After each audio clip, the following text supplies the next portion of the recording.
Thank you very much, Jean-Paul. Thank you very much also to Paolo for the very kind introduction, and we completely endorse the objective of FEAD regarding the better management of the household hazardous waste in Europe. Even though normally everything should have started in at least for the 1st of January 2025, some countries manage that kind of waste from very long time, and others are just starting to find the right solution to appropriately collect and treat the household hazardous waste.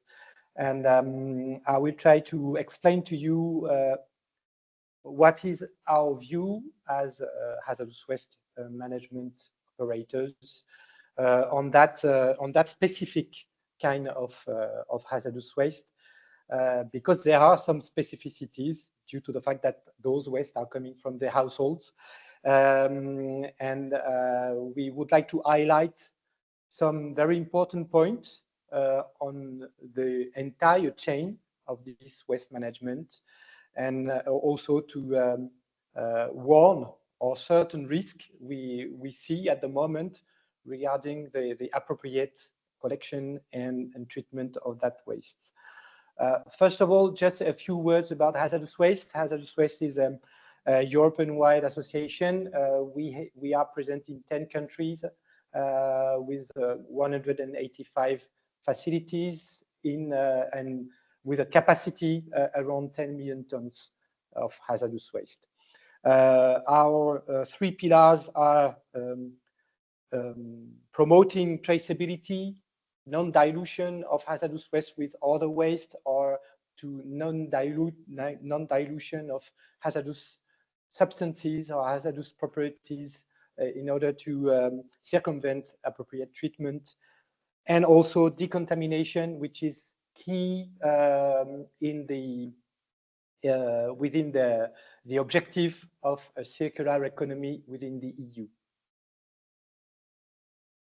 First of all, I took two information coming from the European Commission notice on separate collection of household hazardous waste that has been published, if I remember well, in 2020, where we can find very interesting information and outcomes. So just for the basis of what I will say in the coming slides, here you have the list of household hazardous waste, and I have highlighted in green the categories on which I will focus in the rest of my presentation. And also something which is very important when we talk about that kind of big family, what are excluded are batteries, electronic waste, waste oil, and ELVs, just because they have their own management scheme, EPR scheme, or in the future for ELVs also. So it's different. So we will really focus on the, I would say, the kind of chemicals we can have at home and we use daily. Yes, I took the same scheme as Paolo, and probably others will take that one. That comes also from the European Commission notice. This scheme is very interesting because we have an overview of what's happened with the household hazardous waste, but I may have to say that there are some points on which we want to come back. The first one is, if I go to the final point, so to the destination of the household hazardous waste, as we focus on the chemicals in this presentation, I delete hazardous waste landfills, because the chemicals in general are not permitted to go in hazardous waste landfills. So I deleted that point, but we have to introduce the physico-chemical treatments, because some of the waste, when we talk about acids or bases, and some other kind of oxidant, etc. The main route is physicochemical treatment and not incineration and not also recycling. And now the big point, which is important to take into consideration if we want to have the complete picture of the household hazardous waste management, is the fact that there is a missing big player here in this scheme, which are the transfer stations who are in between the collection point of the household hazardous waste and the final destination. This body is very, very important because most of the important things for an appropriate treatment are managed at that point. Sorting, bulking, preparing the waste prior treatment is essential and is done in those transfer stations that are operated by the hazardous waste operators. And I think it's very important to take this into consideration if we want to have or to take the right decision for the policy decision makers in how to appropriately manage household hazardous waste. Now I would like to come to one very important point. Also, Paolo talked about that. There are some risks when we handle household hazardous waste due to the different kind of chemicals we can handle. And it also depends on the point where we are in the road of the household hazardous waste. So when we are at the civic amenity sites, points that are very important to avoid any risk of accident and specifically fire is to identify correctly the household hazardous waste. When you are households, you probably don't know exactly how to identify the waste you put at the civic amenity sites. The most clever way is to keep the residue of the product of the chemical in the original packaging.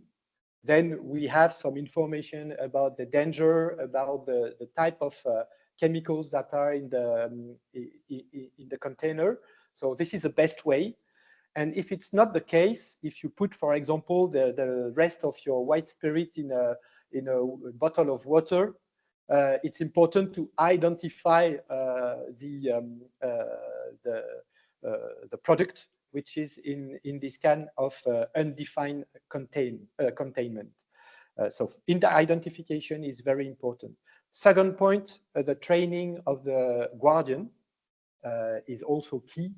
If the guardian of the civic amenity site is not correctly trained in order to understand which kind of product they can receive and where to put the different kind of household hazardous waste in the different containers they should have, then we can be in big trouble with inappropriate mixture and then potentially some accidents. And then for sure the last point is have all the appropriate separation depending on the different kind of household hazardous waste linked to the chemical compatibility between the different products. During the transport and at the transfer station, we can have some uncontrolled reaction due to unmanaged mixture within the containers at the civic amenity site, and we can have some fires. I did not take the example of the batteries because, in my opinion, if we follow all the rules, normally we should not have batteries mixed with other kind of household hazardous waste. We can have fires on installation due to batteries because there is a mismanagement of the different batteries that are mixed together. And then if we have a lithium-ion battery mixed with alkaline saline batteries or other kind of batteries, then we can have indeed some fires. But if we take the assumption that everything is sorted correctly at source regarding the batteries, one of the accidents we have generally is linked to the swimming pool products that are outdated and can react with other waste and provoke fires either on the road or at the transfer station. So this kind of issue is also very, very important to be taken into consideration for us. And the skillness of the operators at the civic amenity site, the driver of during the transport, and the operators at the transfer station is one of the key points to avoid any risk of accident in each of the places. As I was talking about transport, 2 slides about that point. First of all, some of the household hazardous waste are also considered as dangerous material for transport. So this means that they have to be transported in compliance with ADR. The problem is that the requirements that are in ADR are very, very difficult to apply to the household hazardous waste. So there are some specific rules in some member states in order to find a sort of derogation to the ADR that allow a safe transport of the household hazardous waste. I will give you one example in France, but this is one among several ones we can find in Europe. So this point is how this issue has been handled in France. So we have now a list of generic UN number that are applicable to certain kind of household hazardous waste. You have all the information on the figure. It's a bit little, but you can find it at least in the FNAD workbook on the EDR. So then there is also a possibility, which is very important, to have a dedicated number for unidentified waste, because this is something that continues to occur at the civic anemic sites. Some waste are not identified, and this put a lot of risk on how to handle and transport this kind of material. All the inner packaging that are collected in the same outer packaging are assimilated to only one UN number. Some other requirements are also mandatory. The first one is to have a usable outer packaging. There are some procedures that have to be followed, and obligation of training for the different operators that are on the management chain, and the collectivities, the city, have to have ADR specialists that are appointed in order to validate and to check what's happened on the waste at the moment the waste is transported and go outside the installation. So this is an example of the kind of sort of derogation we can have nationally. But now one thing which is important, and FEAD made a big effort on that point the last month, there is a new paragraph 41153 in the ADR 2025, which provides an equivalent derogation as the one I showed to you for member states where there is no national derogation at the moment. So this means that we can have a safe transport of household hazardous waste complying with the ADR rules thanks to this new paragraph that has been published in the last ADR rules. Now I will come back to another point, the collection rate, which is for sure something very important because the idea of the European text is to have a good collection of the household hazardous household waste. This is the first point in order to treat them then appropriately. We noticed something very interesting, which is we have a different collection rate depending on the area where we are located. And for example, I did not put exact figures because it depends on the countries for sure. But in general, we have a better collection rate in the countryside compared to urban areas, and it's even less in dense urban areas. There are certainly different causes for that. Two of them could be the first one. There is a lack of collection point when you are in a dense urban area, for example. So it's very difficult for households to go to the right collection point to dispose of its household hazardous waste. And also the fact that when you are in the countryside, probably you practice much more do-it-yourself practices than when you are in dense urban areas. But this is very important to take into consideration if we want to put in place the right collection scheme adapted to the area where people are located. Another point on the collection rate,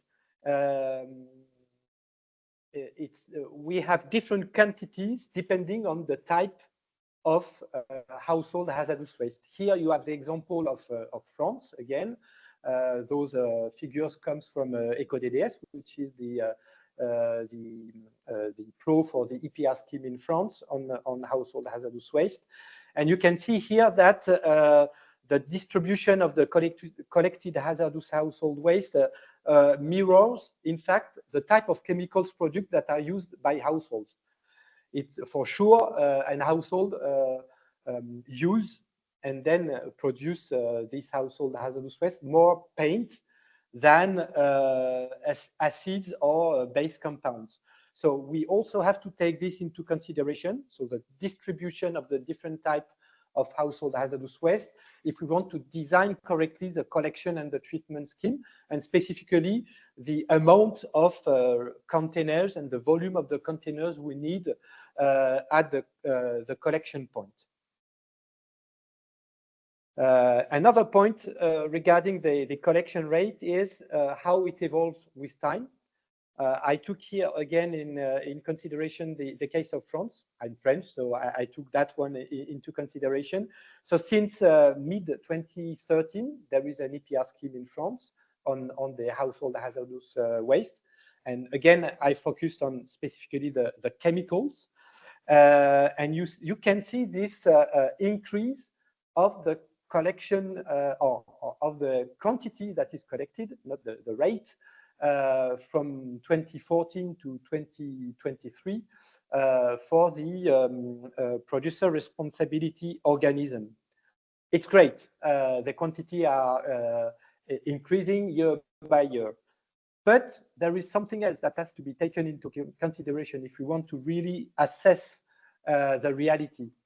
We made a study in 2019, so before the EPR scheme appeared, on the quantity of hazardous household waste that were collected at that time, and we were at 47,500 tons.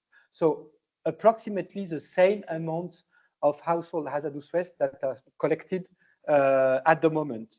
So we can wonder why, but in fact, it's just because in France, the scheme was existing far before the EPR scheme that has been just put in place in 2013. And finally, the producer responsibility organism only increase its collection rate by taking into consideration or capturing, as I said, I wrote, the household hazardous waste that were already managed by the city and the hazardous waste operators who were working in B2B. So yes, there is an increase with time with the EPR scheme, but there is no increase of the quantity collected if we take into consideration the entire type of household hazardous waste that were collected since many years. And I will finish with a warning point. When we look at the Article 20 of the Waste Framework Directive, requiring for the member state to put in place those points, so separate collection of household hazardous waste and ensuring appropriate treatment in compliance with the Waste Framework Directive, there is a real risk. It's very good to look at the separate collection, which is potentially the easiest point in the two obligations. But if the member state does not have either the appropriate treatment facility and or sufficient treatment capacity, what will happen with the hazardous household waste that have been collected? So it's something that we have to take into consideration. And so it's a whole picture. It's not only a question of collection. And it's really specifically important today because we also have this export ban for disposal in the waste shipment regulation, and potentially some of the member states where there is no treatment or not enough treatment capacity would have had to export their waste in other member states within the EU. But with this ban on export for disposal, it will make the life of everybody very, very difficult. Thank you very much.